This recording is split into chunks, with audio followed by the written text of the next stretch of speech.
شاب بھائی کیونکہ یہ ایک اہم ترین مسئلہ ہے. تو میں جو مد نظر رکھتا ہوں وہ یہ رکھتا ہوں کہ سب سے پہلے یہ دیکھا جائے کہ یہ اس میں کوئی پرابلم ہے. جیسے یہ ڈاکٹر صاحب کاز کا ذکر کر رہے ہیں, تو اسٹیریلٹی جو ہے نا اس میں تو نیچرل یہ ہے کہ میل یا فیمیل اس قابل ہی نہیں ہوتا نیچرلی کہ اس کی جو ہے وہ کنسیو کر سکے, فیمیل خاص طور پہ, کیونکہ اس پہ ڈسکس ہو رہی ہے.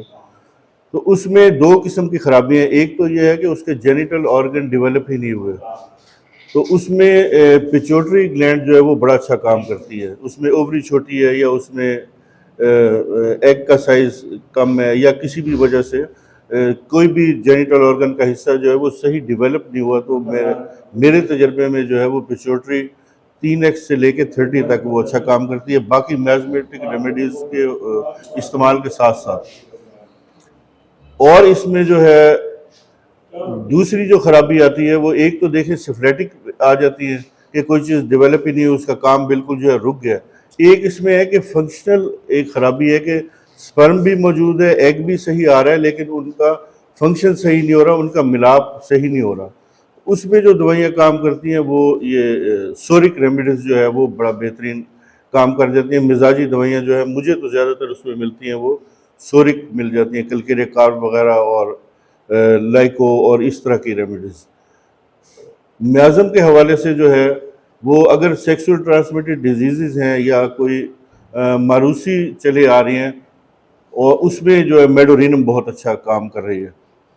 تو نیٹرم کارب سے جو ہے زیادہ تر میرے جو آج تک کیسز ٹھیک ہوئے ہیں, تقریباً مجھے 5 یا 7 اب ذہن پہ زور دے رہا ہوں تو یاد آ رہے ہیں, کہ وہ فیمیل یا میل آ کے بتاتے ہیں کہ انٹرکورس کے بعد جو ہے وہ اس کی فیمیل کا جو سیمن ہے وہ سارا کا سارا باہر نکل آتا ہے. تو اس میں ریسنٹلی ایک بہت موٹی سی خاتون تھی اور ان کے یوٹرس میں 2 رسولیاں بھی تھیں. میڈورینم کے ساتھ میں نے نیٹرم کارب دیا, 12 سال ہو گئے تھے شادی کے, اولاد نہیں ہوئی تھی. تو نیٹرم کارب 200 ہر 3 دن کے بعد دینے سے اللہ نے کرم کیا کہ وہ ہو گیا. اور جو اس میں فلوپین ٹیوب میں جو ہو جاتا ہے بیبی, اس میں جو اگر شروع میں پتہ چل جائے بالکل ہی شروع میں, تو اس میں کالوفائلم بڑا اچھا کام کر لے. کالوفائلم جو ہے نا وہ اس کو آگے چلانے میں بڑی مددگار ثابت ہوتی ہے. تو یہ کیس میرے سے حل نہیں ہوا, لیکن میرے ایک ہومپیتھ دوست, ان کے ذریعے انہوں نے بتایا کہ کالوفائلم سے ایک انہوں نے گردے کی پتھری نکالی, ایک ان کے ساتھ کیس تھا اس کا ڈیلیوری کا, وہ حل ہوا.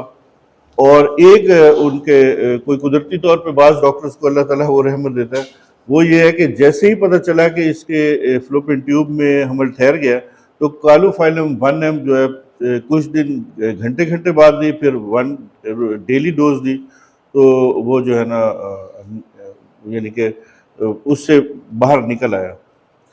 تو سیپیا بہت زیادہ میرے استعمال میں آ جاتی ہے. سیپیا ان خواتین میں آ جاتی ہے. میں نے یہ بشمبر داس کی بک سے اسے اسٹڈی کیا تھا.